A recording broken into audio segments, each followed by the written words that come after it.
Aku mendekati dosen pembimbingku bukan karena cinta, tapi karena balas dendam. Aku sudah merencanakan semuanya. Tapi yang tidak terduga, aku malah jatuh cinta padanya. Dan ternyata, dia ayahku. Hujan deras menggema di atap kaca gedung psikologi, Universitas Gadjah Mada. Jarum jam menunjukkan pukul 20.47. Tapi di ruang kerja lantai 3, lampu masih menyala redup. Di dalamnya, Nadia duduk mematung di depan meja kayu besar, jemarinya gemetar memegang pulpen. Di hadapannya, Dr. Arman menatap layar laptop dengan kening berkerut, kacamata tipisnya menangkap pantulan cahaya dari monitor.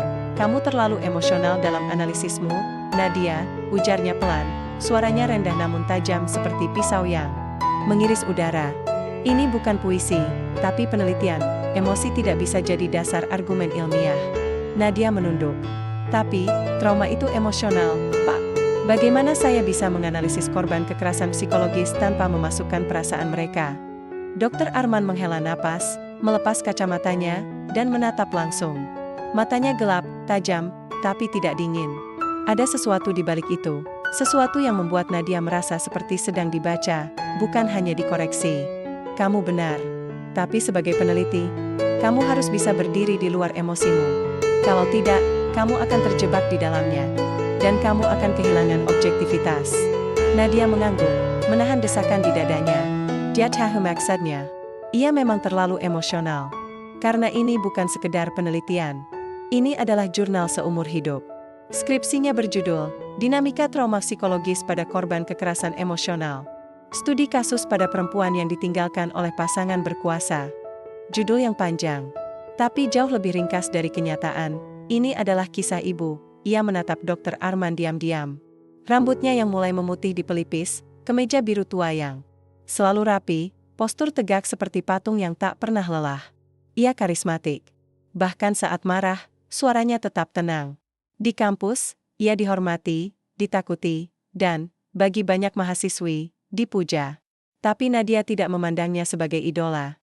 Ia memandangnya sebagai target, karena dia adalah pria yang menghancurkan ibunya. Tapi, aku menghargai keberanianmu, lanjut Dr. Arman tiba-tiba, membuat Nadia terlonjak. Jarang mahasiswaku yang berani mengangkat topik seperti ini. Apalagi dengan pendekatan kualitatif yang mendalam. Kamu punya nyali, Nadia. Nadia menatapnya bingung. Apakah ini pujian? Atau ujian? Terima kasih, Pak, bisiknya. Dr. Arman tersenyum tipis. Aku tahu kamu sedang mengejar sesuatu yang lebih besar dari sekedar gelar. Aku bisa merasakannya. Tapi hati-hati. Kadang-kadang, ketika kita terlalu dekat dengan topik penelitian, kita justru kehilangan diri sendiri. Nadia menilon leda. Apakah? Dia tahu, tidak mungkin. Bagaimana bisa, setelah bimbingan selesai, hujan masih belum reda. Dr. Arman menawarkan tumpengan. Aku tidak mau kamu pulang naik ojek malam-malam begini. Jalanan license. Nadia ragu sejenak, tapi mengangguk. Ia mengenakan jaket tipis, sementara Dr. Arman membawakan tugas kerjanya yang tebal. Mereka berjalan di koridor sepi, suara langkah kaki bergema di lantai. Di lift, mereka berdiri berdekatan. Nadia bisa mencium aroma cendana dari parfumnya. Aroma yang sama seperti di foto lama ibu, foto yang disimpan rapi di laci terdalam meja kerja. Sampai di mobil, Dr. Arman membuka pintu untuknya. Kamu tinggal di mana sekarang? Di kos dekat Pasar Senen, jawab Nadia. Jauh, kenapa tidak cari yang lebih dekat kampus? Lebih murah di sana, katanya datar. Dr. Arman mengangguk, tidak menekan lebih jauh. Selama perjalanan, mereka tidak banyak bicara. Radio memainkan lagu jazz pelan. Hujan mengetuk atap mobil seperti bisikan rahasia. Di persimpangan, Dr. Arman tiba-tiba berkata, kamu punya keluarga dekat di Jakarta. Nadia mengejet Biber. Tidak. Hanya aku. Orang tuamu? Almarhum ayah, ibu, tidak tinggal bersama saya. Dr. Arman menatapnya sebentar lewat kaca spion. Kamu kuat ya? Nadia tertawa kecil. Saya tidak punya pilihan. Saat tiba di depan kosnya, Dr. Arman tidak langsung pergi. Ia mematikan mesin, menyalakannya. Besok ada seminar metodologi. Kamu harus datang. Aku butuh kamu di sana. Nadia mengangguk. Saya akan datang. Dan, jangan terlalu keras pada dirimu sendiri. Kamu sudah cukup baik. Tidak perlu membuktikan apa-apa. Ucapannya membuat Nadia menjawab. Tidak perlu membuktikan apa-apa. Padahal, Itulah satu-satunya hal yang ia lakukan seumur hidupnya. Setelah mobil pergi, Nadia masuk ke kamar sempitnya. Ia melepas sepatu, menyalakan laptop, dan membuka folder yang tak pernah ia beri nama di desktop. Hanya ikon hitam dengan simbol kerangka, seperti tengkorak. Di dalamnya, tertulis, Operasi Arman. Folder itu berisi salinan artikel koran tahun 2001, skandal dosen muda dan mahasiswi, karir hancur, korban menghilang, foto hitam putih, seorang perempuan muda, ibunya, berdiri di depan gedung. Psikologi, tersenyum, dengan tangan dokter Arman yang menyentuh punggungnya, catatan medis, diagnosis depresi berat, resep antidepresan, dan surat kematian ibu, penyebab kematian, bunuh diri akibat overdosis obat. Dan satu dokumen bernama, Rencana. Nadia membuka dokumen itu. Langkah 1, masuk ke jurusan psikologi UGM. Langkah 2, pilih topik skripsi yang memancing empati. Langkah 3, minta Dr. Arman sebagai pembimbing. Langkah 4, bangun kedekatan emosional. Langkah 5, rekam semua bukti. Langkah 6, bocorkan hubungan gelap. Tujuan, menghancurkan reputasinya.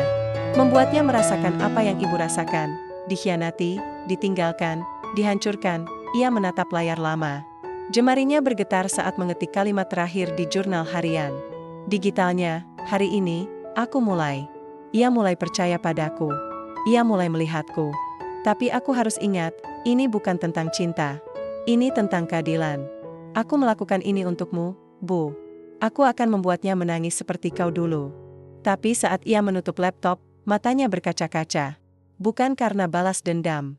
Tapi karena untuk pertama kalinya dalam hidupnya, seseorang, pria yang dia benci, mengatakan bahwa dia cukup baik. Pagi berikutnya, seminar metodologi berlangsung di aula kecil. Dr. Arman tampil sebagai pembicara utama. Nadia duduk di barisan depan. Ia mencoba menyampaikan secara netral, mencatat dengan rapi. Tapi matanya sering teralih ke arahnya. Cara ia berbicara, cara ia menatap peserta, cara ia menyentuh podium, semuanya membuat Nadia merasa seperti sedang menonton musuh yang tiba-tiba terlihat manusiawi. Seminar usai, Dr. Arman mendekatinya. Kamu punya pertanyaan bagus tadi. Tentang validitas data naratif. Kamu benar, terkadang, cerita itu lebih jujur daripada engka. Nadia tersenyum tipis. Terima kasih, Pak. Kita bimbingkan lagi malam ini? Aku butuh kamu meninjau bab 2. Batas waktu sidang tinggal 3 bulan. Baik, Pak. Jam 8? Di ruanganku. Jangan terlambat. Nadia mengangguk. Tapi di dalam hati, ia berbisik, aku tidak akan terlambat. Karena aku sudah menunggu ini selama 23 tahun. Saat pulang, ia melewati taman kampus. Di sana, sebuah papan pengumuman menampilkan foto Dr. Arman dengan tulisan, dosen berprestasi 2024, teladan dalam akademik dan pengabdian. Nadia berhenti sejenak. Ia menatap foto itu. Pria yang dihormati. Pria yang dianggap suci. Pria yang pernah memeluk ibunya di bawah pohon yang sama, lalu menghilang tanpa jejak. Ia mengeluarkan ponsel, mengambil gambar papan pengumuman itu, dan mengirimkannya ke folder Operasi Arman, dengan keterangan, targetnya berada di puncak. Waktunya untuk meruntuhkan. Tapi malam itu, saat ia duduk di ruangan yang sama, dengan hujan yang kembali turun, dan Dr. Arman yang kembali berkata, kamu punya potensi besar, Nadia. Hati bergetar. Untuk pertama kalinya, Nadia merasa ragu, apakah dendamnya masih murni, atau apakah ia sudah mulai jatuh? Hujan sudah berhenti, tapi udara masih lembab saat Nadia melangkah masuk ke gedung psikologi untuk bimbingan malam ke-8. Langit Jakarta berwarna abu-abu tua, seperti pikirannya yang kini mulai kacau. Ia membawa 2 file, satu berisi revisi bab 2 skripsinya, satu lagi berisi rekaman suara terbaru dari Operasi Arman yang ia simpan di flash disk kecil. Di ruang kerja Dr. Arman, lampu temaram menyala seperti biasa. Ia sedang menulis sesuatu di buku catatan tebal, kacamata tergantung. Di hidung, rambutnya agak berantakan, tanda ia sudah bekerja sejak pagi. Kamu datang tepat waktu, ujarnya tanpa menoleh. Aku suka itu. Nadia meletakkan file di meja. Saya tidak ingin membuang waktu, Pak. Dr. Arman akhirnya menatapnya, tersenyum tipis. Kamu selalu terdengar seperti orang yang sedang berperang. Nadia terdiam. Karena aku memang sedang berperang, duduk, katanya. Aku sudah baca revisimu. Lebih baik. Tapi masih ada bagian yang terlalu personal. Seperti saat kamu menulis tentang Pengkhianatan oleh figur otoritas yang dipercaya. Itu bukan analisis, Nadia. Itu pengakuan.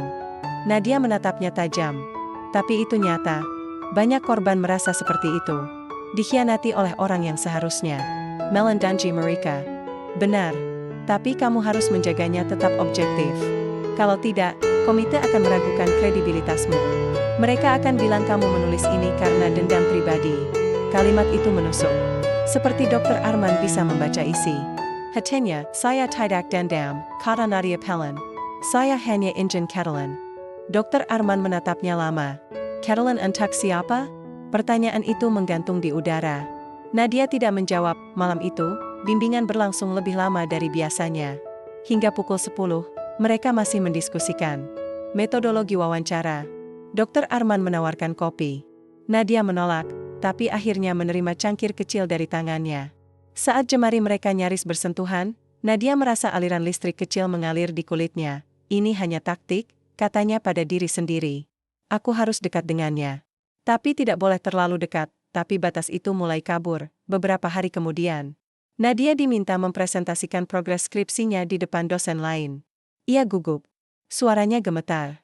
Di tengah presentasi, Profesor Dian, dosen yang dikenal keras, menginterupsi. Data kamu terlalu lemah, Nadia. Wawancaranya hanya 5 subjek? Kamu pikir itu cukup untuk generalisasi? Nadia terdiam. Wajahnya memerah.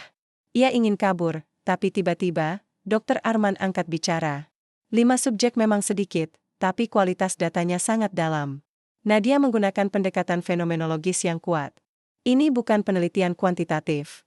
Ia tidak mencari angka, tapi makna. Dan itu yang membuat karyanya berbeda. Semua mata tertuju padanya.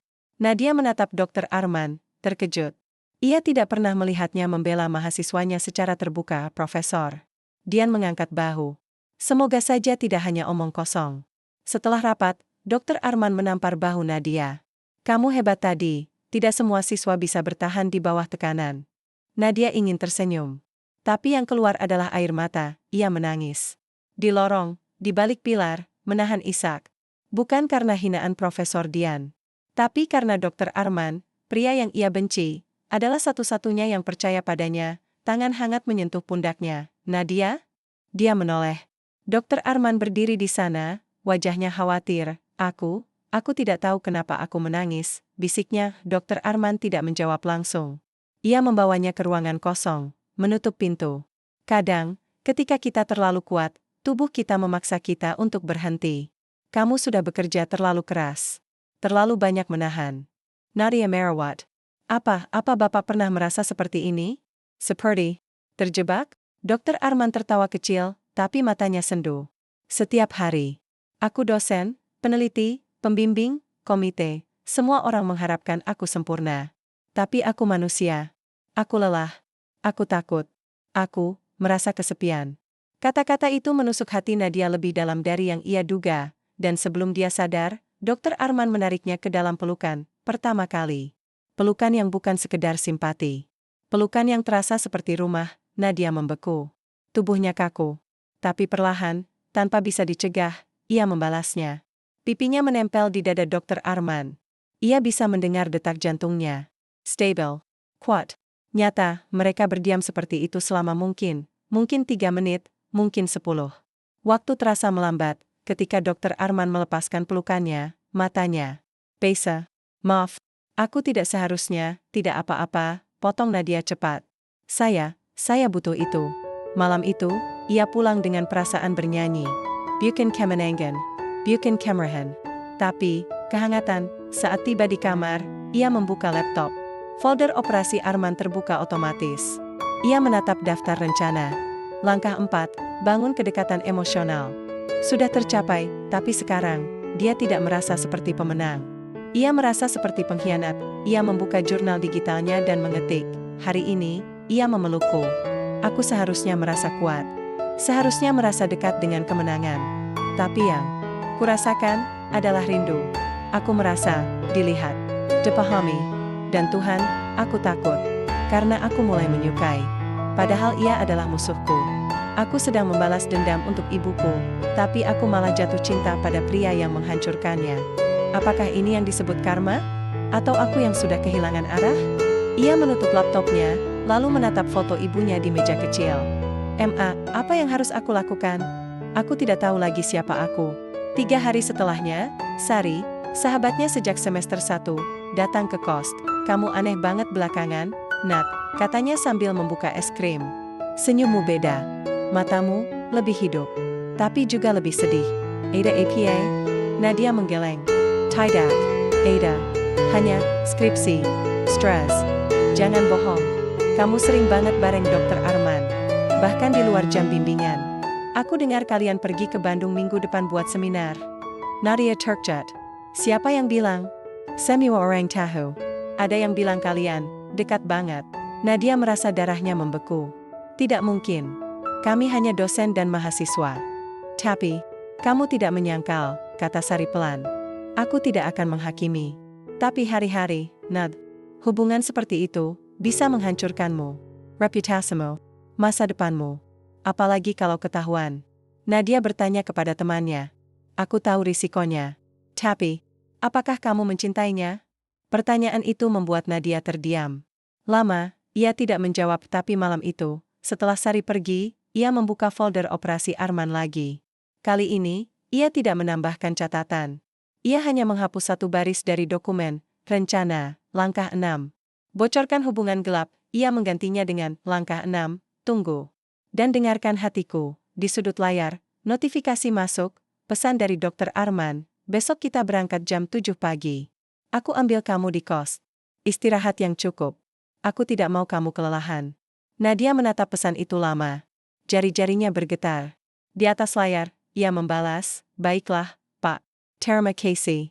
Tapi di hati, ia berbisik, aku mulai takut, aku mulai menyukainya. Dan untuk pertama kalinya, dia tidak merasa bersalah karena pernyataannya, karena kali ini, itu bukan dikhianati, itu kejujuran. Kota Jakarta terbangun dalam kabut pagi saat Nadia berdiri di depan cermin kamar kosnya. Ia mengenakan kemeja putih rapi, celana panjang hitam, dan sepatu flat, penampilan yang sengaja ia pilih, sopan, profesional, jauh dari kesan mahasiswi yang terlalu dekat dengan dosennya. Tapi di balik ketenangan itu, hatinya bergemuruh. Hari ini, ia dan Dokter Arman berangkat ke Bandung untuk seminar nasional. 3 jam perjalanan bersama. 3 jam tanpa pengawasan. 3 jam di mana batas yang selama ini ia pertahankan bisa runtuh sepenuhnya. Ponselnya bergetar. Pesan dari Dokter Arman, aku di depan. Kamu siap? Nadia menghela napas, mengunci kamar, dan turun. Dokter Arman sudah menunggu di mobil hitamnya, kaca. Jendela sedikit terbuka, asap kopi mengepul dari cangkir di dashboard. Ia tersenyum saat melihatnya. Pagi. Kamu terlihat segar. Pagi, Pak, jawab Nadia, masuk ke mobil. Terima kasih sudah menjemput. Tidak masalah. Aku juga butuh teman ngobrol selama perjalanan. Jangan sampai aku mengantuk di tol. Perjalanan dimulai dengan obrolan ringan tentang seminar, topik presentasi Dokter Arman tentang etika dalam penelitian kualitatif, dan curahan hati Nadia tentang tekanan dari komite. Tapi perlahan, suasana berubah. Musik jazz pelan mengalun dari radio. Jalan tol sepi. Hanya suara mesin dan desir angin yang menyapa. Kamu tahu, kata Dokter Arman tiba-tiba, matanya tetap pada jalan. Aku dulu juga punya pembimbing yang sangat keras. Dosen tua yang selalu bilang, kalau kamu tidak bisa tahan tekanan, jangan masuk akademik. Aku hampir menyerah.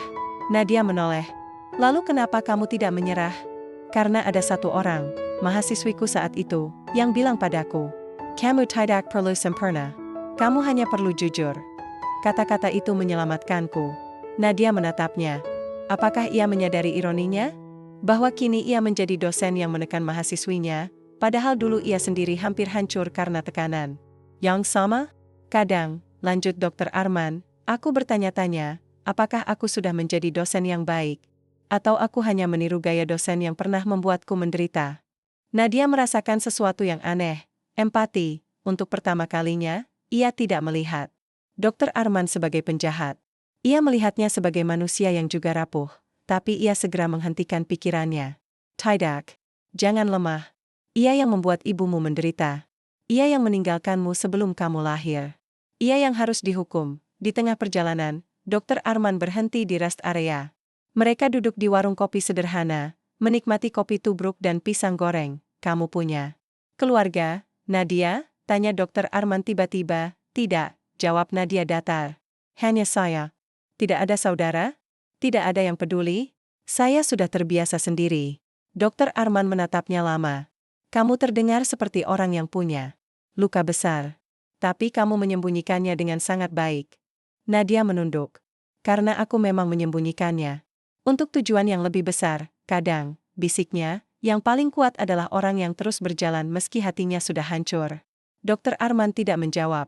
Ia hanya mengangguk. Matanya berkaca-kaca. Saat kembali ke mobil, Nadia memutuskan, ia harus tahu lebih banyak.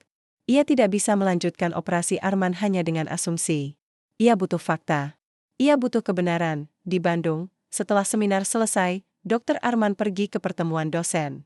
Nadia menyewa taksi ke pusat kota, menuju rumah tua di kawasan Dago, tempat tinggal Profesor Lestari, mantan dosen senior yang pernah mengajar ibunya, Dinda, 20 tahun lalu. Profesor Lestari, kini berusia 72 tahun, tinggal di rumah kayu Castle Young Panabuku.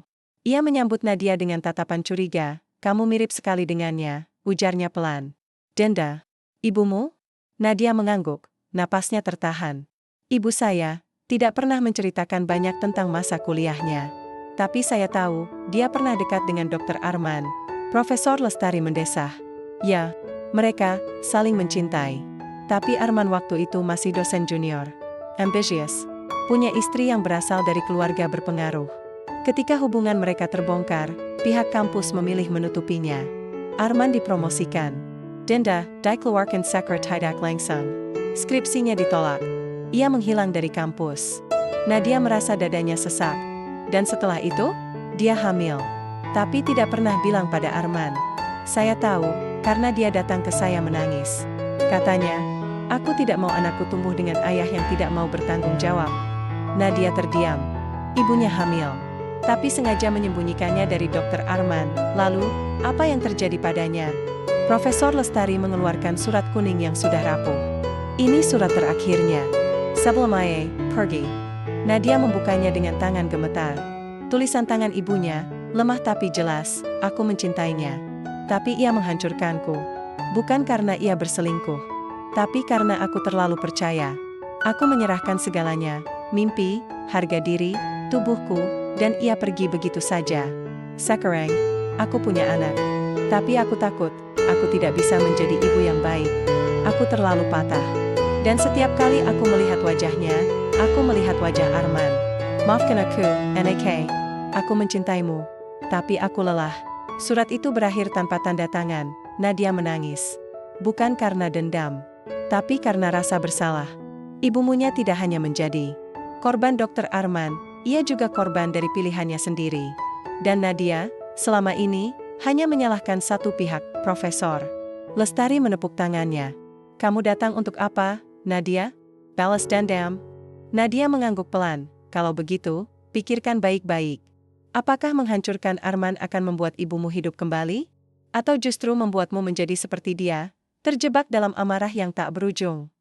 Malam itu, Nadia kembali ke hotel dengan hati yang kacau.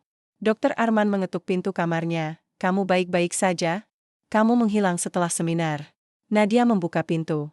Matanya merah. Saya pergi menemui seseorang. Mantan dosen yang mengenal. Ibu saya. Dokter Arman terdiam. Wajahnya pucat. Ibumu? Dinda? Nadia mengangguk. Dokter. Arman mundur selangkah, seperti terkena pukulan. Kamu, anaknya? Nadia tidak menjawab. Ia hanya menatapnya. Tuhan, aku tidak tahu, bisik Dokter Arman, suaranya gemetar. Aku tidak tahu dia hamil. Aku tidak tahu ada kamu. Kalau aku tahu, aku akan tinggalkan semuanya. Aku akan jadi Ayamo. Kata-kata itu menusuk Nadia lebih dalam dari yang ia duga. Ia selama ini mengira Dokter Arman tahu. Ia mengira pria ini sengaja mengabaikan ibunya. Tapi ternyata, ia tidak tahu. Dan kini, di tengah kamar hotel yang sunyi, dengan hujan yang mulai turun di luar, Nadia berdiri di ambang kehancuran. Rencananya runtuh, hatinya goyah, dan dendamnya, yang selama ini menjadi alasannya hidup, tiba-tiba terasa palsu. Dokter Arman menatapnya, air mata mengalir di pipinya. Aku menyesal. Setiap hari. Tapi aku tidak pernah tahu, aku punya anak. Nadia menutup mata. Ia ingin membencinya. Tapi yang keluar dari mulutnya adalah, saya juga tidak tahu. Bagaimana harus membencimu sekarang? Hujan turun deras di Bandung, mengetuk jendela kamar hotel seperti isyarat rahasia. Di dalam kamar 307, Nadia duduk di tepi tempat tidur sambil memeluk erat lututnya. Matanya kosong menatap dinding, tapi di kepalanya, ribuan pikiran terlintas. Dia tidak tahu, kata-kata itu terus berputar. Dokter Arman tidak tahu ibu hamil. Dia tidak tahu aku ada. Selama 23 tahun, Nadia membangun identitasnya di atas dendam. Ia masuk ke jurusan ini, memilih topik ini, mendekati Dokter Arman, semua karena satu keyakinan, bahwa pria itu sengaja meninggalkan ibunya, sengaja menghancurkannya, dan sengaja tidak peduli. Tapi kini, keyakinan itu runtuh, pintu kamar diketuk. Pelan, Nadia tidak menjawab, namun, Dokter Arman masuk, bukan dengan otoritas, tapi dengan keraguan. Ia membawa 2 gelas anggur merah dari minibar hotel, wajahnya pucat, matanya basah. Boleh aku duduk? Tanyanya pelan. Nadia mengangguk tanpa menatap, ia duduk di kursi dekat jendela, memberikan 1 gelas pada Nadia. Aku tidak tahu harus bicara apa, tapi aku tidak bisa tidur. Aku terus memikirkanmu. Nadia menatap anggur itu. Apa ini cara Bapak menghindari rasa bersalah? Dokter Arman menghela napas. Ini cara aku mencoba memahami. Aku tidak minta maaf karena berselingkuh, itu kesalahan besar yang tidak bisa dibenarkan. Tapi aku minta maaf karena tidak tahu. Aku minta karena maaf tidak bisa melindungi ibumu. Dan aku minta maaf karena tidak bisa menjadi ayahmu. Suara terakhirnya pecah, Nadia menunduk. Ia ingin marah. Ia ingin berteriak. Tapi yang keluar hanyalah bisikan, kenapa kamu tidak mencarinya? Setelah dia menghilang? Saya mencari, jawab Dokter Arman. Suaranya serak. Tapi pihak kampus bilang dia sudah pindah keluar kota. Tidak ada alamat. Tidak ada kontak. Istriku waktu itu meminta aku move on. Katanya, hubungan itu hanya kesalahan muda. Aku terlalu takut kehilangan karir. Aku lemah. Aku memilih diam. Nadia Merawat. Jadi kamu memilih karir daripada cinta? Bukan hanya karir. Tapi juga keluarga, reputasi, tekanan sosial. Aku bukan pahlawan, Nadia. Aku manusia yang salah. Dan aku hidup dengan penyesalan itu setiap hari. Lama mereka menginginkannya. Hujan semakin deras. Akhirnya, Nadia berkata, ibu saya bunuh diri saat saya berusia 8 tahun. Saya tidak tahu penyebabnya sampai saya menemukan suratnya. Dan sejak itu, saya bersumpah akan membuat orang yang menyakitinya merasakan hal yang sama. Dokter Arman menatap, matanya penuh rasa sakit. Dan sekarang, kamu sadar aku tidak tahu. Nadia menggenggak pelan. Tapi tetap saja, kamu yang memulai. Kamu yang membuatnya jatuh cinta. Kamu yang meninggalkannya. Benar, bisik Dr. Arman. Dan aku tidak akan pernah bisa memperbaikinya. Tapi, bolehkah aku mencoba memahami anaknya? Nadia Merawat. Untuk pertama kalinya, dia tidak melihat dosen. Tidak melihat penjahat. Ia melihat seorang pria tua yang lelah, yang menanggung beban. Selama 2 dekade, yang baru tahu bahwa ia memiliki anak, dan entah kenapa, jantungnya bergetar. Malam itu, mereka berbicara hingga subuh. Tentang masa lalu, tentang rasa bersalah, tentang kesepian. Dokter Arman bercerita tentang istrinya yang meninggal 5 tahun lalu, tentang anak mereka yang tidak dekat dengannya, tentang tekanan menjadi figur otoritas yang sempurna. Nadia, untuk pertama kalinya, bercerita tentang kehidupan, kos murah, beasiswa yang harus dipertahankan, rasa takut tidak cukup baik, dan bayang-bayang ibu yang selalu menghantui. Kamu sangat kuat, kata Dokter Arman. Saya tidak punya pilihan, jawab Nadia. Tapi kamu memilih untuk tetap hidup. Itu membuatmu kuat. Pagi datang tanpa mereka sadari. Hujan reda. Cahaya matahari menerangi balik tirai. Dr. Arman berdiri, hendak pergi. Aku harus kembali ke Jakarta pagi ini. Tapi, terima kasih. Karena kamu, aku akhirnya tahu. Nadia mengangguk. Saya juga, terima kasih. Tapi saat dia membuka pintu, Dokter Arman berbalik. Nadia, ia memandang, mata mereka bertemu, dan tanpa peringatan, Dokter Arman menariknya, mendekati wajahnya, dan menciumnya, ciuman. Itu bukan mencium dosen kepada mahasiswinya. Bukan mencium pria kepada wanita muda. Ini adalah ciuman dari seseorang yang telah kehilangan segalanya, menemukan kembali sesuatu yang tak pernah ia duga. Koneksi. Nadia membeku. Tapi kemudian, tanpa bisa dicegah, ia membalasnya. Lidah mereka bertemu. Tangan Dokter Arman menyentuh pipinya, lembut, seperti takut ia akan menghilang. Nadia merasa dunia berputar. Ini salah. Ini terlarang. Ini bisa menghancurkan mereka berdua, tapi rasanya, benar, mereka berhenti. Napas tersengal. Dokter Arman mundur. Wajahnya penuh penyesalan. Maaf, aku tidak seharusnya. Jangan minta maaf, potong Nadia, suaranya serak. Karena aku tidak ingin kamu menyesal. Mereka berdiri dalam diam, jarak hanya beberapa senti, hati berdebar kencang. Di luar, taksi sudah menunggu untuk mengantarkan Dokter Arman ke stasiun. Ia melihatnya sekali lagi. Aku tidak tahu apa yang terjadi di antara kita. Tapi aku tidak bisa berpura-pura lagi. Aku, sayang, Nadia. Nadia terdiam, dia tahu ini salah. Dia tahu ini berbahaya. Ia tahu ini bisa menghancurkan karir mereka, reputasi mereka, kehidupan mereka, tapi ia juga tahu satu hal, ia sudah jatuh cinta, bukan karena rencana, bukan karena balas dendam, tapi karena, untuk pertama kalinya, dia merasa dicintai. Aku juga tidak bisa berpura-pura, bisiknya. Saya sayang sekali, Pak. Dokter Arman menutup mata, seperti menerima hukuman yang ia inginkan. Mereka tidak berpelukan lagi. Tidak berciuman lagi, tapi saat Dokter Arman pergi, dia meninggalkan sesuatu. Di meja, secari kertas dengan tulisan tangan. Aku tahu ini salah. Tapi aku tidak bisa berbohong pada hatiku. Aku mencintai. Bukan sebagai mahasiswiku. Tapi sebagai seseorang yang membuatku akhirnya merasa utuh.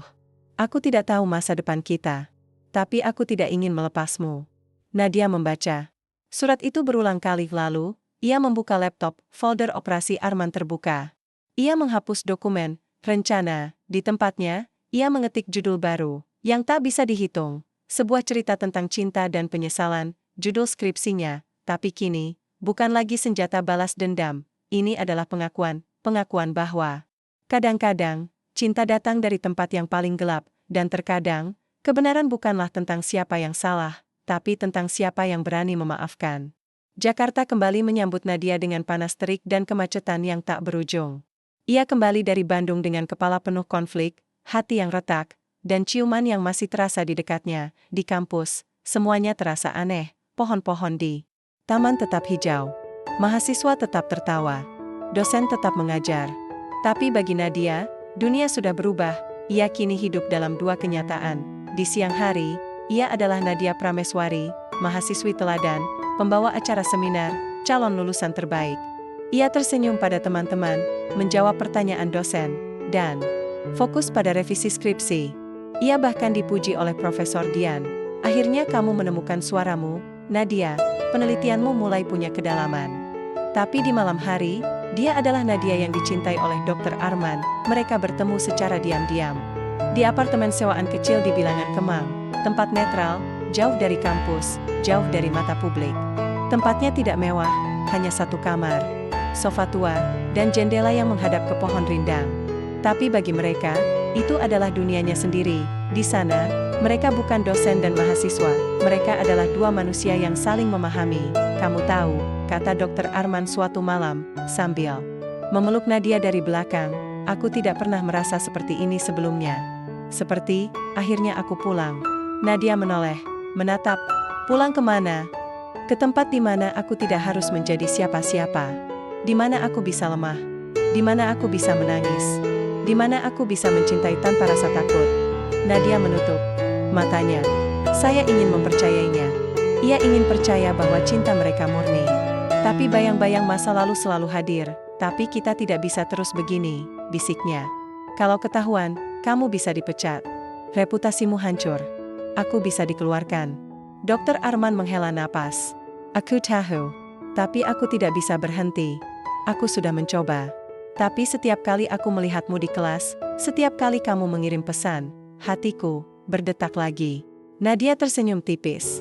Aku juga. Mereka berciuman. Pelan. Dalam. Peniraza rendu naiman, di tangga keintiman itu, Nadia. Tidak pernah berhenti memperhatikan. Ia masih merekam, bukan dengan ponsel, tapi dengan ingatan. Setiap kata Dokter Arman. Setiap pengakuannya. Setiap kelemahannya. Karena meskipun hatinya jatuh, pikirannya masih waspada. Operasi Arman mungkin telah berubah, tapi belum mati. Hanya saja, tujuannya kini kabur. Apakah ia mengumpulkan bukti untuk menghancurkannya? Atau, untuk membuktikan pada dirinya sendiri bahwa cinta ini nyata, beberapa hari kemudian, Sari datang ke kos dengan wajah cemas. Ada yang aneh denganmu, Nat, katanya sambil duduk di kasur sempit. Kamu terlihat terlalu bahagia. Tapi juga terlalu risih. Seperti orang yang sedang menyembunyikan sesuatu yang besar. Nadia tertawa kecil. Aku hanya fokus pada skripsi. Jangan berbohong. Kamu sering banget keluar malam. Dan kamu selalu mati-matian menjaga ponselmu. Ada apa? Nadia menatap sahabatnya. Ia ingin bercerita. Tapi jika Sari tahu, maka dunia akan tahu. Kalau aku bilang, aku jatuh cinta pada seseorang yang seharusnya tidak boleh aku mencintai, apa yang akan kamu lakukan? Sari membayangkan. Lalu tertawa. Kita semua pernah merasakannya. Tapi maksudmu? Nadia tidak menjawab. Tapi matanya berbicara lebih dari cukup. Sari membeku. Jangan bilang, Dr. Arman? Nadia menunduk. Sari menutup mulutnya. Tuhan, Nat, kamu gila? Itu bisa menghancurkan kamu. Dia dosenmu. Dia bisa kehilangan jabatan. Dan kamu bisa dianggap manipulator. Masyarakat tidak akan memaafkan kamu. Tapi aku mencintainya. Paisek Nadia. Cinta tidak selalu benar, Nat. Terkadang, cinta itu buta. Dan buta itu bisa membuat kita jatuh dari tebing. Nadia Merawat. Aku tahu risikonya. Tapi aku tidak bisa berpura-pura lagi. Aku sudah mencoba. Tapi semakin aku menjauh, semakin aku merasa hilang. Sari menghela napas. Kalau begitu, kamu harus siap kehilangan segalanya. Malam itu, Nadia membuka laptop. Ia membuka folder operasi Arman yang kini hampir kosong. Hanya tersisa beberapa file, rekaman suara pertemuan dengan Profesor Lestari, salinan surat ibu, dan dokumen skripsi terbaru. Ia membuka jurnal digitalnya dan mengetik, aku sedang menghancurkan pria yang mencintaiku. Dan aku tak tahu lagi apakah aku ingin menghentikan. Di satu sisi, aku ingin membiarkan semuanya terungkap. Biar dunia tahu siapa dia sebenarnya. Biar dia merasakan tekanan, kehilangan, dan kehancuran seperti yang ibuku rasakan. Tapi di sisi lain, aku tidak ingin kehilangan dia. Aku tidak ingin kehilangan satu-satunya orang yang membuatku merasa utuh. Apakah aku egois? Atau aku sedang jatuh ke dalam perangkap yang aku ciptakan sendiri? Aku tidak tahu lagi siapa aku, anak korban? Penyusup? Atau putri yang akhirnya menemukan ayahnya? Ia menutup laptopnya, lalu menatap foto ibunya.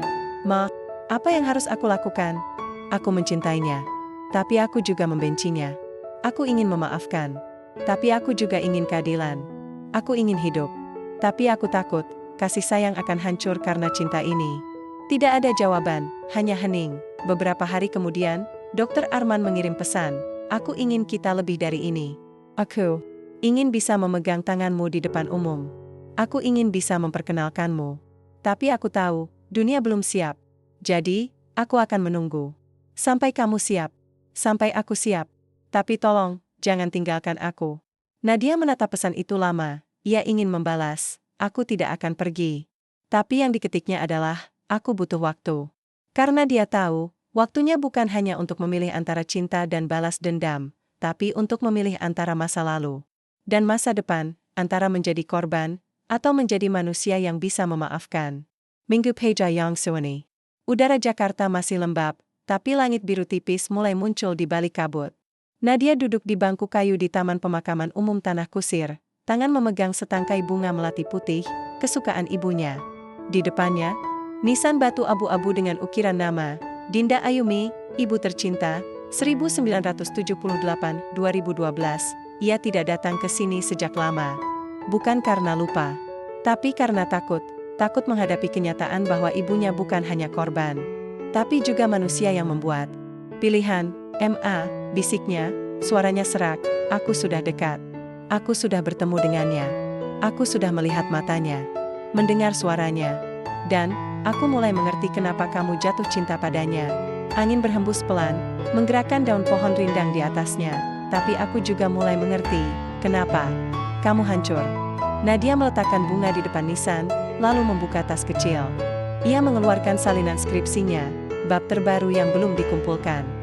Judulnya kini berubah, dinamika trauma psikologis pada korban kekerasan emosional, antara penyalahan diri dan tuntutan keadilan. Bukan lagi senjata balas dendam, tapi refleksi. Ma, aku ingin justice untukmu. Tapi aku tidak tahu lagi bentuk justice itu seperti apa. Apakah dengan menghancurkan Dr. Arman? Atau dengan memaafkan? Tiba-tiba, suara langkah kaki mendekat Nadia. Manoli, seorang perempuan tua berjalan perlahan, memakai kebaya sederhana, rambutnya putih, wajahnya penuh keriput. Ia tersenyum lambat. Kamu pasti Nadia, katanya pelan. Kamu mirip sekali dengan Dinda, terutama matanya. Nadia terdiam. Ibu, kenal ibuku? Ya, aku tetangga kalian dulu. Di Cipinang. Aku sering lihat kamu main di depan rumah. Waktu kamu masih kecil. Perempuan itu duduk di bangku di sebelahnya. Aku mendengar kamu bicara tentang Dr. Arman. Nadia menatapnya, waspada. Ibu tahu tentang dia? Tentu. Semua orang di lingkungan kami tahu. Dinda jatuh cinta pada dosen kampusnya. Orang bilang dia cantik, pintar, punya masa depan cerah. Tapi setelah hubungan itu terbongkar, dia dijauhi. Dibilang perusak rumah tangga. Dibilang perempuan murahan. Nadia merasa dadanya sesak. Tapi dia dicintai. Dia tidak salah mencintai. Perempuan itu menghela napas. Tapi dia juga bukan tanpa dosa, Nak. Nadia menatapnya tajam. Maksa Debio? Dia tahu Dr. Arman sudah menikah. Dia tahu risikonya. Tapi dia tetap melanjutkan. Bahkan setelah ditinggalkan, dia tidak pernah bilang pada siapapun bahwa dia hamil. Termasuk pada keluarganya. Termasuk pada Arman. Nadia terdiam. Ketika dia kembali ke Cipinang, dia sudah tidak seperti dulu. Tatapannya kosong. Dia jarang bicara. Dan setiap kali kamu menangis, dia menangis lebih keras. Dia bilang, anakku, lahir dari dosa. Aku tidak pantas jadi ibunya. Air mata Nadia mengalir. Ia tidak pernah tahu, dia bukan hanya korban Dr. Arman, lanjut perempuan itu. Dia juga korban dari rasa bersalahnya sendiri. Dan ketika dia memilih untuk pergi, dia meninggalkan kamu bukan karena tidak mencintaimu. Tapi karena dia merasa tidak layak mencintaimu. Nadia menangis. Tidak keras. Tapi dalam. Seperti lubang.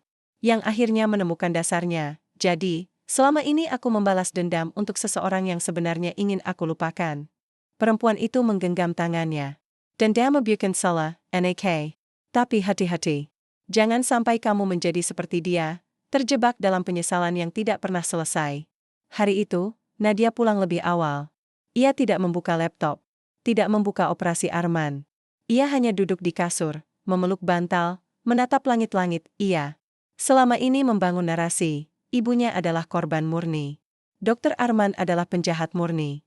Dan aku adalah pelindung keadilan, tapi kini, narasi itu retak, ibunya memang dicintai, tapi juga memilih untuk tetap dalam hubungan terlarang, ibunya memang disakiti, tapi juga menolak mencari bantuan, ibunya memang meninggal, tapi bukan hanya karena ditinggalkan, tapi karena merasa tidak layak hidup, dan Dr. Arman? Ia memang bersalah. Tapi ia juga tidak tahu. Ia juga menyesal. Ia juga hidup dengan luka. Nadia membuka jurnal digitalnya. Ia mengetik dengan jari gemetar, aku selama ini mengira aku memperjuangkan ibuku. Tapi mungkin, aku hanya mencoba membuktikan bahwa dia tidak salah. Bahwa cintanya bukan dosa. Bahwa keputusannya layak, tapi mungkin, yang sebenarnya aku perjuangkan adalah diriku sendiri. Aku ingin membuktikan bahwa aku bukan anak dari dosa. Aku ingin membuktikan bahwa aku layak dicintai. Aku ingin membuktikan bahwa aku tidak seperti ibuku, yang akhirnya menyerah. Tapi apa yang terjadi kalau justice yang aku cari, bukan tentang menghancurkan orang lain? Apa kalau justice itu adalah memaafkan? Memaafkan Dr. Arman, memaafkan ibuku, dan memaafkan diriku sendiri. Ia menutup laptop, lalu mengambil foto lama dari dalam laci. Foto ibunya sedang memeluknya waktu kecil, tersenyum, meski matanya berkaca-kaca. Aku tidak marah lagi, bisiknya. Aku hanya sedih. Karena kamu tidak pernah bilang padaku bahwa kamu butuh bantuan. Karena kamu tidak pernah bilang bahwa kamu lelah. Karena kamu tidak pernah bilang bahwa kamu mencintaiku, meski kamu merasa tidak layak. Ia menangis. Lama, tapi kali ini, bukan karena dendam, tapi karena kehilangan, karena akhirnya ia mengerti, ibunya bukan pahlawan. Bukan korban suci, ibunya adalah manusia, yang jatuh cinta, yang terluka, yang menyerah, dan yang, di akhir hidupnya, masih mencintainya. Malam itu, Dr. Arman mengirim pesan, aku tidak tahu apa yang sedang kamu hadapi. Tapi aku di sini. Aku tidak akan pergi. Nadia menatap layar. Lama lalu, ia membalas, aku baru saja mengunjungi makam ibuku. Aku baru tahu, dia tidak pernah bilang padamu tentang aku. Beberapa detik kemudian, telepon berdering, dokter. Arman menelepon, Nadia mengangkat, suara di seberang terdengar serak. Aku tidak tahu harus berkata apa. Tapi terima kasih. Karena kamu memberitahu aku.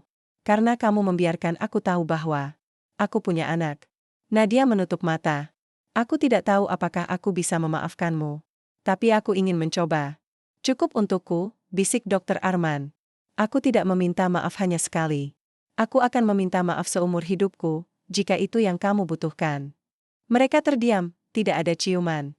Tidak ada pelukan, tapi ada sesuatu yang lebih dalam, pemahaman. Dan untuk pertama kalinya, Nadia merasa bahwa mungkin, cinta bukan tentang balas dendam, bukan tentang justice, tapi tentang memilih tetap bertahan, meski hati penuh luka. Pagi itu, kampus Universitas Gajah Mada terasa aneh, tidak ada hujan. Tidak ada pertemuan darurat. Tidak ada pengumuman resmi, tapi di kalangan pelajar, bisik-bisik menyebar seperti api. Di grup WhatsApp, di kantin, di koridor, semua pembicaraan satu hal, foto Dr. Arman dan Nadia. Foto itu muncul di akun anonim skandal kampus_ID, yang diketahui suka mengungkap aib dosen dan mahasiswa. Gambar yang diunggah jelas, Dr. Arman memeluk Nadia erat di parkiran gedung psikologi, malam hari. Wajah mereka tidak tertutup. Cahaya lampu temaram menangkap ekspresi Nadia, kepala bersandar di bahunya, mata tertutup, tangan memegang lengan, captionnya singkat, menusuk, dosen pembimbing. Mahasiswinya? Skripsi bisa dibeli dengan ciuman? Nadia melihat unggahan itu dari ponselnya saat sarapan di warung nasi dekat kos. Darahnya langsung membeku, ini tidak mungkin. Ia tahu kapan foto itu diambil, 2 minggu lalu, setelah bimbingan malam. Saat Dokter Arman mengantarnya pulang, dan mereka berhenti sebentar karena hujan. Ia memeluknya, bukan karena cinta, tapi karena ia merasa pusing, lelah, hampir pingsan.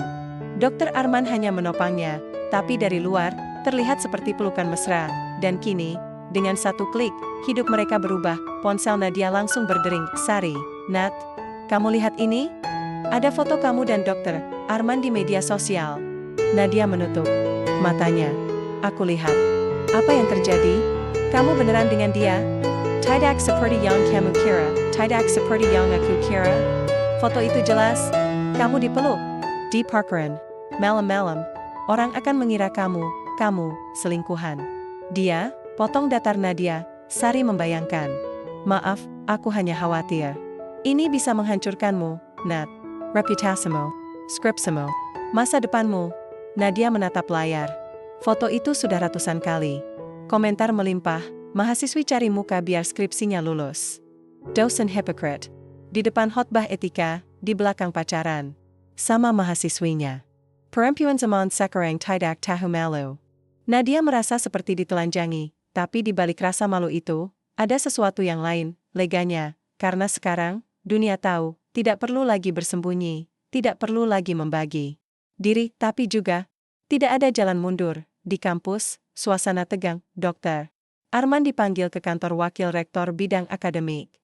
Nadia dipanggil ke biro kemahasiswaan. Di ruang kecil tanpa jendela, seorang staf kemahasiswaan menatap tajam. Nadia Prameswari, mahasiswa NIM 180420. Kamu tahu kenapa kamu dipanggil?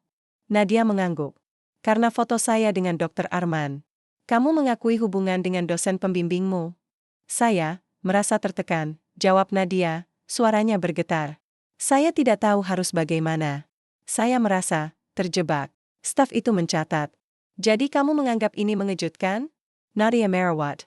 Ini adalah kesempatanku. Dengan satu kata, ia bisa menghancurkan Dokter Arman. Ia bisa membuatnya dipecat, dikeluarkan dari akademik, dihukum sosial. Ia bisa menyelesaikan operasi Arman tanpa harus mengangkat jari, tapi ia malah menggeleng. Tidak. Saya tidak mengatakan itu menjelaskan. Saya tahu ini salah. Tapi saya juga mencintainya. Staf itu menyukainya. Kamu sadar konsekuensinya? Kan, hubungan dosen mahasiswa dilarang. Ini melanggar kode etik berat. Saya tahu, bisik Nadia.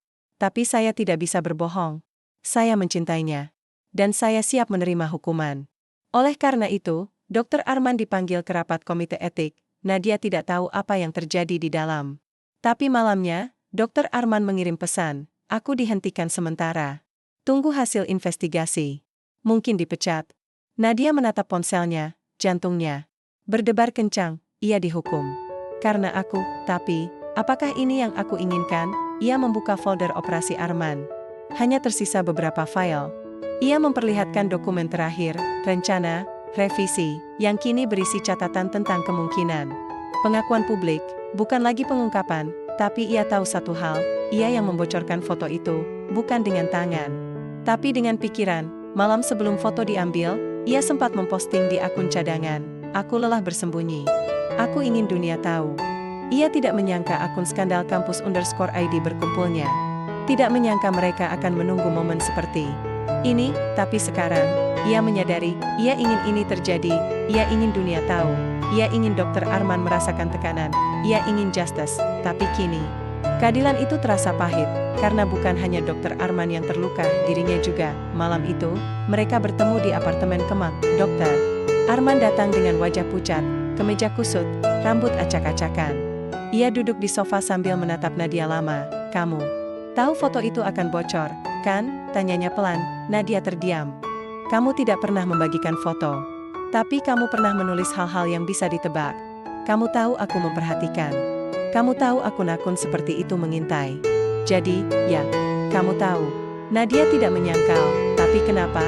Tanya Dokter Arman, suaranya serak. Apa kamu ingin menghancurkanku? Nadia, Merawat. Aku ingin kamu merasakan apa yang ibuku rasakan. Dikhianati. Ditinggalkan. Dihakimi. Dokter Arman tertawa kecil, tapi matanya basah. Tapi aku tidak meninggalkanmu, Nadia. Aku mencarimu. Aku mencintaimu. Dan sekarang, aku mungkin kehilangan segalanya. Karena mencintai. Nadia menangis. Maaf, bisiknya. Dokter Arman berdiri, mendekatinya. Aku tahu kamu punya alasan. Aku tahu kamu membentakku. Tapi tolong, jangan hancurkan aku tanpa mendengar penjelasanku dulu. Aku tidak meminta kamu memaafkan. Tapi aku minta kamu mendengar.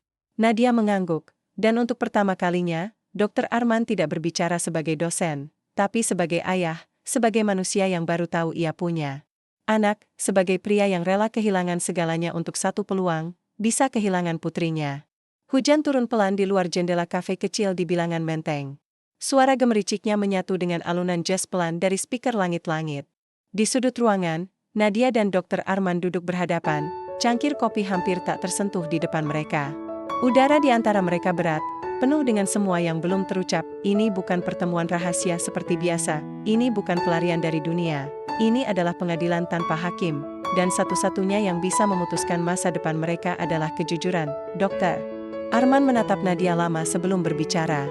Aku minta tempat ini karena, di sini aku pernah makan dengan Dinda. Tepat di meja ini.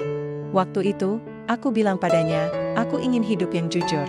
Tapi aku takut. I tersenyum getir. Aku tidak pernah jujur.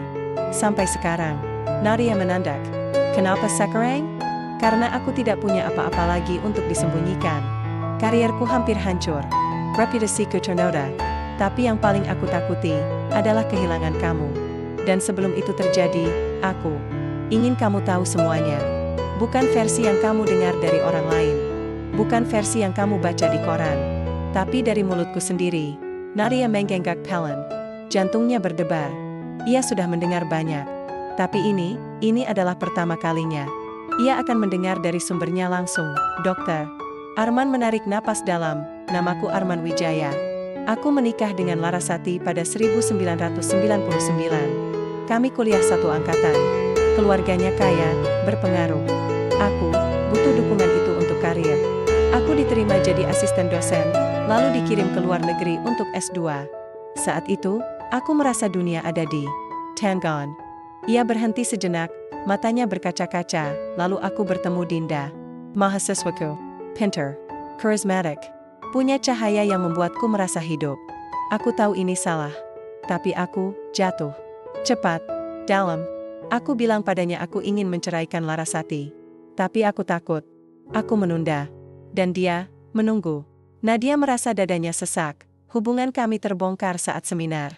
Ada yang melihat. Kami berpegangkan Tangon di Taman kampus.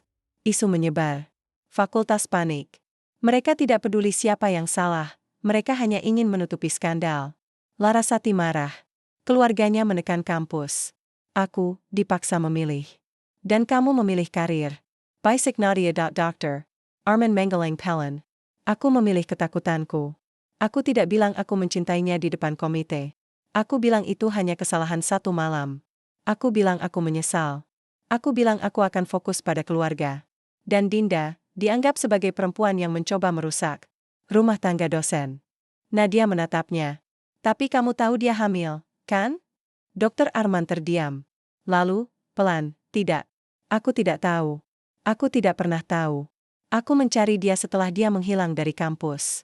Tapi pihak administrasi bilang dia pindah ke luar Jawa. Tidak ada alamat. Tidak ada kontak. Aku menyerah. Aku menikah lagi dengan citra diriku sebagai pria baik. Tapi setiap malam, aku bertanya, apa yang terjadi dengan Dinda? Apakah dia baik-baik saja? Apakah dia membentakku? Nadia merasa dunia berputar. Kamu tidak tahu. Tidak, jawab Dokter Arman, suaranya pecah. Aku tidak tahu dia punya anak. Aku tidak tahu anak itu adalah kamu. Kalau aku tahu, aku akan tinggalkan semuanya. Aku akan cari kamu. Aku akan jadi ayahmu. Aku tidak peduli diusir dari kampus, diusir dari keluarga, diusir dari masyarakat. Aku akan memilih kamu. Air mata mengalir di pipinya, aku menyesal setiap hari. Tapi penyesalan terbesarku bukan karena berselingkuh. Tapi karena tidak berani jujur. Karena tidak berani memilih cinta. Dan sekarang, Tuhan memberiku kesempatan. Kajua. Bukan dengan Dinda. Tapi dengan kamu. Dan aku tidak akan menyia-nyiakannya. Nadia menutup mata. Selama ini, ia membangun hidupnya di atas satu keyakinan, bahwa Dokter Arman tahu. Bahwa ia sengaja mengabaikan ibunya. Bahwa ia adalah monster yang dingin, egois, dan manipulatif, tapi kini, ia melihat pria yang sama sekali berbeda, bukan penjahat, bukan pahlawan, tapi manusia yang lemah, yang mencintai, yang salah, yang menyesal, yang ingin memperbaiki, dan yang, entah bagaimana, mencintainya, bukan sebagai mahasiswi, bukan sebagai kekasih, tapi sebagai anaknya. Kamu memanggil aku, putriku, beberapa kali, bisik Nadia. Kenapa? Dokter Arman menatapnya. Karena aku merasakannya. Sejak pertama kali kamu datang ke ruanganku, ada sesuatu di matamu. Di caraku kamu menulis. Di cara kamu menangis. Aku tidak tahu kenapa, tapi aku merasa aku kenal kamu. Seperti kamu bagian dari darahku. Nadia menangis, bukan karena marah, bukan karena sedih, tapi karena akhirnya, setelah 23 tahun, ia merasa ditemukan, bukan hanya sebagai korban, bukan hanya sebagai pelaku balas dendam, tapi sebagai anak. Maafkan aku, kata Nadia tiba-tiba. Aku datang ke kampus bukan untuk belajar. Aku datang untuk menghancurkanmu. Aku tahu siapa kamu sejak awal. Aku tahu apa yang kamu lakukan pada ibuku. Aku sengaja mendekatimu. Aku rekam percakapan kita. Aku simpan semua bukti. Aku bahkan berencana membocorkan semuanya. Dr. Arman tidak Turkja.ia hanya mengenggak. Aku tahu. Nadia terdiam. Kamu tahu? Sejak kamu menulis skripsi tentang korban kekerasan emosional. Sejak kamu terlalu personal. Sejak kamu tahu detail tentang masa laluku yang tidak pernah kusampaikan ke siapapun. Aku tahu kamu punya alasan. Tapi aku tetap membiarkan kamu mendekat. Karena, aku juga butuh kamu. Nadia menatapnya, bingung. Kenapa kamu tidak menghentikanku? Karena mungkin, aku memang pantas dihukum. Tapi aku juga berharap, di tengah semua dendammu, kamu bisa melihatku sebagai manusia. Bukan sebagai simbol kesalahan. Dan jika kamu bisa melihat itu, mungkin kamu juga bisa memaafkan. Lama mereka terdiam, hujan semakin lambat, akhirnya, Nadia berkata, aku tidak tahu. Apakah aku bisa memaafkanmu? Tapi aku tahu satu hal, aku tidak bisa membencimu lagi. Dokter Arman menatapnya, matanya penuh harap. Lalu, apa yang akan kamu lakukan? Nadia menarik napas. Aku akan menghentikan semua ini. Aku akan hapus semua bukti. Aku akan berhenti dari skripsiku. Aku tidak akan membiarkan kamu dihukum karena cinta kita. Tapi kamu bisa kehilangan gelar, kata Dokter Arman. Mungkin, jawab Nadia. Tapi aku tidak ingin lulus dengan cara yang dibangun di atas kehancuran. Aku ingin hidupku jujur. Dokter Arman mengulurkan tangan. Terima kasih. Nadia menatapnya. Lalu, Perlahan, ia menggenggamnya, bukan sebagai kekasih, bukan sebagai mahasiswa, tapi sebagai putri yang akhirnya memegang tangan ayahnya.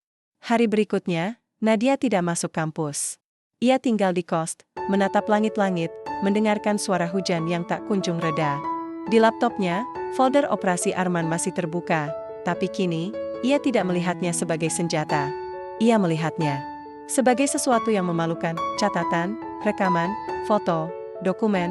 Semua itu adalah bukti bahwa ia pernah menjadi orang yang ingin menghancurkan ayahnya sendiri. Ia menutup laptop, lalu berdiri, membuka laci meja, mengeluarkan flash disk kecil tempat ia menyimpan semua rekaman suara dari pertemuan dengan Dr. Arman. Ia menatapnya lama, lalu, ia membuka pemanggang roti tua di sudut kamar, menyalakannya, dan melempar flash disk ke dalamnya. Plastiknya meleleh perlahan, mengeluarkan bau asap hitam. Nadia tidak menangis. Ia hanya menatap, seolah membakar flash disk adalah cara terakhir untuk membakar dendamnya. Namun, hatinya tidak lega, karena ia tahu, menghancurkan bukti tidak menghapus fakta bahwa ia pernah merencanakan semua ini, bahwa ia pernah memanfaatkan cinta seorang pria yang ternyata adalah ayahnya, bahwa ia pernah berpura-pura jatuh cinta, padahal kini, cintanya nyata. Siang itu, Sari datang tanpa memberitahu. Ia membawa nasi bungkus dan wajah cemas. Kamu hilang dari radar. Aku khawatir kamu bunuh diri atau kabur ke luar negeri. Nadia tersenyum tipis. Aku masih hidup. Sari menatapnya. Tapi kamu tidak baik-baik saja. Nadia mengangguk. Aku baru tahu. Dr. Arman tidak tahu kalau aku anaknya. Ia tidak tahu ibuku hamil. Ia tidak sengaja meninggalkan kami. Ia dikabari bahwa ibuku pergi. Sari terdiam. Jadi, dia bukan penjahat? Dia tidak bersalah, kata Nadia pelan. Tapi bukan karena meninggalkan kami. Tapi karena tidak berani memilih cinta. Tapi, apakah aku lebih baik? Aku datang ke kampus dengan rencana balas dendam. Aku memanfaatkan perasaannya. Aku merekamnya. Aku bahkan sengaja membiarkan skandal itu bocor. Sari menatapnya, terkejut. Kamu, sengaja? Nadia mengangguk. Aku ingin dia merasakan apa yang ibuku rasakan. Dikhianati, dihakimi, ditinggalkan. Sari mundur selangkah. Nad, kamu, Hila, kamu hampir menghancurkan karir pria yang mencintaimu, dan ternyata dia ayahmu. Tapi aku tidak bisa berhenti, bisik Nadia. Aku merasa, ini satu-satunya cara aku bisa membela ibuku. Bahwa dengan menghancurkannya, aku membuktikan bahwa ibuku tidak salah mencintainya. Bahwa dia layak dicintai. Bahwa aku bukan anak dari dosa. Sari duduk di kasur, napasnya berat. Tapi kamu hampir kehilangan dirimu sendiri.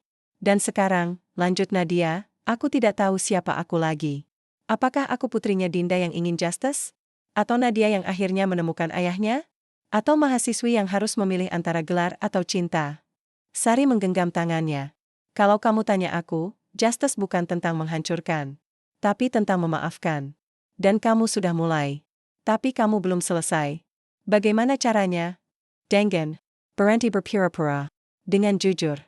Dengan menerima bahwa kamu juga salah. Dan dengan memilih yang benar, bukan yang mudah. Malam itu, Nadia duduk di depan laptop. Ia membuka dokumen skripsinya, judulnya masih, yang tak bisa dihitung, sebuah cerita tentang cinta dan penyesalan. Ia menatapnya lama, lalu, ia mengetik. Paragraf pembuka, penelitian ini bukan sekadar studi tentang trauma. Ini adalah pengakuan. Seorang anak yang tumbuh dengan dendam, mencari justice untuk ibunya yang hancur karena cinta. Tapi dalam prosesnya, ia menemukan bahwa kebenaran tidak selalu hitam putih. Bahwa pelaku bisa juga korban. Bahwa cinta bisa tumbuh di tempat yang paling gelap. Dan bahwa justice sejati bukan tentang hukuman, tapi tentang rekonsiliasi. Ia tidak akan mengumpulkan skripsi ini, bukan karena takut, tapi karena ini bukan lagi penelitian akademik. Ini adalah surat cinta, surat penyesalan, surat maaf, untuk ibunya, untuk Dr. Arman, untuk dirinya sendiri. Keesokan harinya, Nadia pergi ke kantor biro kemahasiswaan.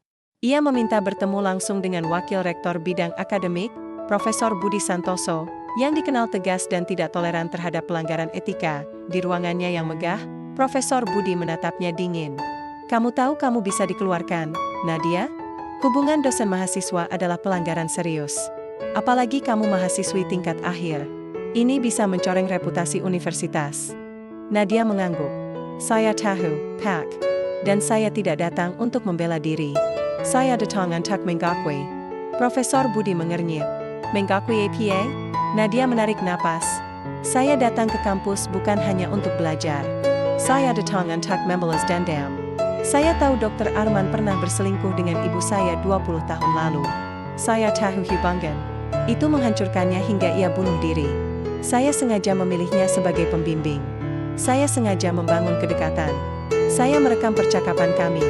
Dan saya sengaja membiarkan foto kami bocor ke media sosial. Profesor Budi terdiam. Matanya melebar. Saya ingin menghancurkannya, lanjut Nadia, suaranya stabil. Tapi saya tidak menyangka, saya justru jatuh cinta padanya. Dan saya baru tahu, setelah semua ini, bahwa ia tidak tahu saya ada. Bahwa ia tidak tahu ibu saya hamil. Bahwa ia hidup dengan penyesalan yang sama besarnya dengan milik saya. Ia mengeluarkan amplop dari tasnya. Di dalam ini, ada surat. Pengakuan. Saya menjelaskan peran saya dalam skandal ini. Saya bertanggung jawab penuh. Saya tidak menyalahkan Dr. Arman. Saya tidak menuntut apapun. Saya hanya ingin satu hal, agar ia tidak dihukum karena cinta yang saya manfaatkan. Prof. Budi membuka amplop, membaca surat itu perlahan. Wajahnya tidak berubah, tapi nadanya lebih lembut saat berkata, "Kamu tahu konsekuensinya, kan? Jika kamu mengakui ini secara resmi, kamu tidak akan bisa lulus tahun ini." Mungkin tidak pernah. Nadia mengangguk. Saya tahu, tapi saya lebih takut hidup dengan rahasia. Profesor Budi menatapnya lama.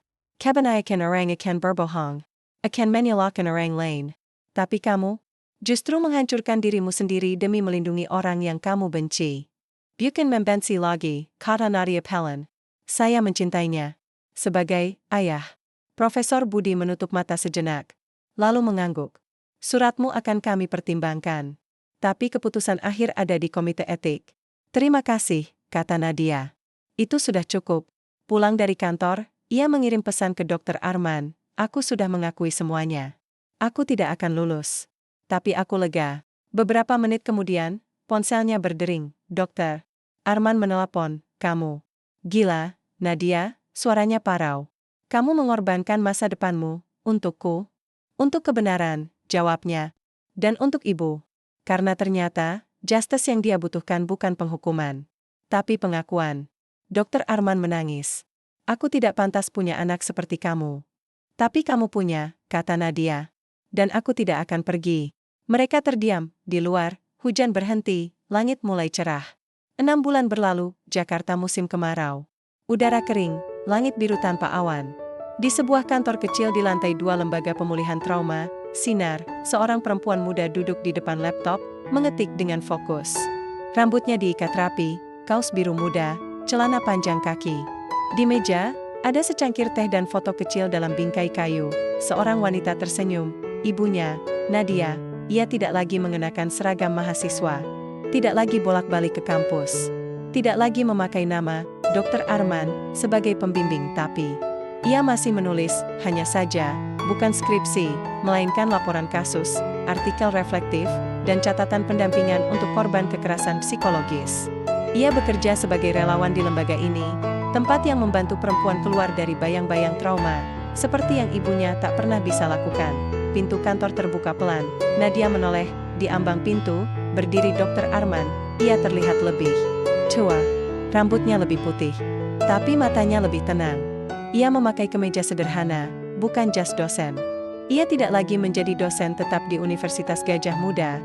Komite akhirnya memutuskan pemberhentian sementara berubah menjadi pensiun dini atas permintaan sendiri. Tapi ia masih mengajar, hanya saja di luar sistem, di komunitas, di seminar trauma, di forum kesehatan mental. Boleh aku masuk? Tanyanya pelan. Nadia tersenyum. Tentu, ayah. Kata itu, ayah, keluar begitu alami sekarang. Tidak dipaksakan. Tidak penedandam. Tapi penuh arti, dokter. Arman duduk di kursi depan meja. Ia menatap foto di meja. Dia tersenyum. Aku tidak pernah melihatnya tersenyum seperti itu. Ini di hari wisuda SMA-nya, kata Nadia. Sebelum kamu masuk ke hidupnya. Dr. Arman mengangguk. Aku sering membayangkan bagaimana hidupnya kalau aku tidak ada. Mungkin, dia masih hidup. Tapi mungkin juga tidak, kata Nadia. Trauma itu kompleks. Bukan hanya karena kamu. Tapi karena dia tidak pernah minta tolong. Karena dia merasa bersalah. Karena dia merasa tidak layak dicintai. Aku belajar. Banyak di sini. Banyak korban yang mirip ibuku. Mereka tidak butuh balas dendam. Mereka butuh seseorang yang berkata, aku di sini. Kamu tidak sendiri. Dokter Arman menatapnya. Seperti yang kamu lakukan untukku? Nadia tersenyum tipis. Kita saling menyelamatkan, mungkin. Mereka terdiam. Tidak canggung. Hanya hening yang nyaman. Kenapa kamu tidak melanjutkan studi? Tanya Dr. Arman. Aku tahu beberapa universitas menawarkan beasiswa. Kamu layak lulus. Nadia menggeleng. Aku tidak bisa kembali ke tempat yang penuh dusta. Aku memulai skripsiku dengan kebohongan. Aku tidak bisa menyelesaikannya dengan jailer. Tapi aku bisa menyelesaikannya dengan hidup. Ia membuka laci, mengeluarkan satu bundel kertas tebal. Ini dia, skripsiku, yang tak pernah dikumpulkan. Dokter Arman menerimanya. Membuka halaman pertama, judul, yang tak bisa dihitung, sebuah cerita tentang cinta dan penyesalan oleh Nadia Prameswari. Ia membaca pengantar, penelitian ini bukan hasil observasi. Ini adalah pengakuan. Seorang anak yang tumbuh dengan luka, mencari justice dalam bentuk kehancuran. Tapi dalam perjalanannya, ia belajar bahwa cinta bukan lawan dari dendam, tapi lawan dari kesepian. Bahwa kebenaran bukan senjata, tapi jembatan. Dan bahwa kadang, orang yang paling kita benci adalah orang yang paling kita butuhkan. Dokter Arman menutup dokumen, matanya berkaca-kaca. Ini, lebih dari sekadar skripsi. Ini adalah karya terbaik yang pernah aku baca. Nadia tertawa kecil. Sayangnya, tidak akan pernah dinilai. Tapi sudah dinilai, kata Dokter Arman. Oleh hidup. Dan hasilnya, lulus dengan sangat memuaskan. Mereka tertawa bersama. Pertama kalinya terasa seperti ayah dan anak yang. Sebenarnya, beberapa minggu kemudian, Nadia diundang menjadi pembicara di seminar kesehatan mental di Yogyakarta. Topiknya, trauma yang diwariskan, ketika dendam menjadi identitas. Di atas panggung, ia berdiri tegak, suaranya tenang. Saya tumbuh dengan satu misi, menghancurkan pria yang menyakiti ibu saya. Saya masuk kampus, saya pilih dosen itu sebagai pembimbing, saya bangun kedekatan, dan saya rekam semua bukti. Saya ingin dia merasakan apa yang ibu saya rasakan, dikhianati, dihakimi, dihancurkan. Auditorium terdiam, tapi yang terjadi, saya justru jatuh cinta padanya. Dan saya baru tahu, setelah semua ini, bahwa ia tidak tahu saya ada. Bahwa ia juga hidup dengan penyesalan. Bahwa ia bukan monster. Hanya manusia yang lemah. Minarek. Napas, saya tidak jadi lulus. Saya tidak jadi dosen. Saya tidak jadi pemenang dalam cerita ini. Tapi saya jadi manusia yang lebih jujur. Karena saya belajar, justice bukan tentang hukuman. Justice adalah ketika kita berhenti berpura-pura. Ketika kita mengakui bahwa kita juga salah. Dan ketika kita memilih untuk tidak melanjutkan luka ke generasi berikutnya. Di barisan belakang, Dokter Arman duduk diam, menatap putrinya dengan bangga. Musim hujan datang lagi. Suatu sore, Nadia dan Dokter Arman duduk di teras kecil rumah sederhana di pinggir kota, rumah yang dibeli dari hasil tabungan. Mereka berdua, bukan rumah mewah, tapi hangat. Penuh buku, penuh foto. Kamu pernah bilang kamu ingin justice untuk ibumu, kata Dokter Arman. Apa kamu merasa justice itu sudah tercapai? Nadia menatap hujan yang turun pelan. Tidak, karena justice sejati tidak pernah benar-benar datang. Tapi aku merasa damai. Karena aku sudah berhenti membenci. Karena aku sudah memaafkan. Karena aku akhirnya bisa bilang, aku mencintaimu, Bu. Dan aku tidak akan menjadi seperti kamu, terjebak dalam luka. Dokter Arman menggenggam tangannya. Aku juga mencintaimu, Nadia. Bukan karena kamu anakku, tapi karena kamu mengajarkanku arti penebusan. Mereka duduk berdampingan, menatap langit yang mulai cerah di balik hujan. Tidak ada yang sempurna. Tidak ada yang putih bersih. Tidak ada akhir yang bahagia dalam arti konvensional, tapi ada sesuatu yang lebih berharga, kebenaran, pengampunan, dan cinta yang bertahan, meski lahir dari rahasia. Epilog, skripsi Nadia belum pernah dikumpulkan. Tidak pernah diukur. Tidak pernah mendapat predikat cum laude, tapi di sudut kantor lembaga sinar, dokumen itu disimpan rapi di rak khusus, dengan label, untuk mereka yang masih mencari jalan pulang. Dan setiap kali seorang korban trauma membaca, mereka tidak melihat judul akademik, mereka melihat harapan, karena terkadang, keadilan bukan tentang menghancurkan masa lalu, tapi tentang membangun masa depan yang lebih jujur.